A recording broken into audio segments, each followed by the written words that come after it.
السلام علیکم ملګرو. په دې هیله چې ټول به راته روغ جوړ یاستئ.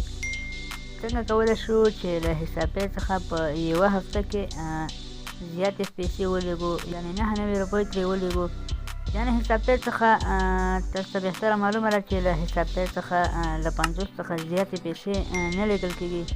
خو اوس پکې یوه داسې طریقه راوتلې ده چې موږ کولی شو له هغې څخه زیاتې پیسې ولېږو، هغه هم په یوه هفته کې. ټول ناول به تاسو راشئ په دغه بای ار کلیم باندې به کلیک وکړئ. په دې چې مو کله کلیک وکړئ په دغه ځای کې به تاسو اماونټ انتخاب کړئ. دلته به 49 روپۍ انتخاب کړئ چې د 49 څخه زیاتې نه لیږل کېږي. بیا به نیکسټ باندې کلیک وکړئ. کله مو چې نیکسټ باندې کلیک وکړو بیا به دغه ځای کې خپل موبایل نمبر ورکړئ، کوم نمبر ته چې پیسې غواړئ ولېږئ. بیا به نیکسټ باندې کلیک وکړئ. دلته به خپل پین کوډ ورکړئ د حسابپې اکاونټ. دغه 49 افغانۍ به ستاسو سیم کارت ته ورسېږي او کله چې دغه 49 افغانۍ تاسو سیم کارت ته ورسېږي نو هغې څخه به وروسته بیا یوه ورځ پس یا هم 2 ورځې په وروسته بیا تاسو نورې 50 روپۍ په همدغه طریقه باندې ولګئ خپل سیم کارت ته. نو ستاسو سیم کارت ته به په یوه هفته کې 99 افغانۍ انتقال شي.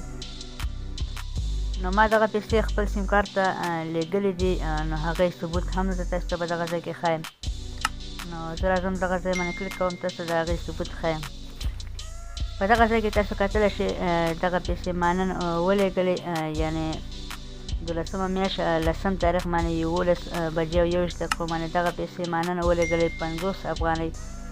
او دغه 49 افغانۍ ما 2 ورځې مخکې لیږلې وې، یعنې په 8 تاریخ باندې د همدې میاشتې 12مه میاشت دی. نو دغه ځای کې تاسو پوره تاریخ ټایم هر څه کتلی شئ. دا 2 ورځې مخکې ما خپل سیم کارت ته ولېږلی او زما سیم کارت ته ورسېدلی. دغه ځای کې هم تاسې پوره معلومات کتلی شئ. په دغه لاندې ځای کې تاسو تاریخ او ټایم میاشت هر څه ښکاره کوي. دا د حسابپې اکاونټ څخه په یوه هفته کې د زیاتو پیسو لیږلو طریقه. تر بلې ویډیو د الله په امان.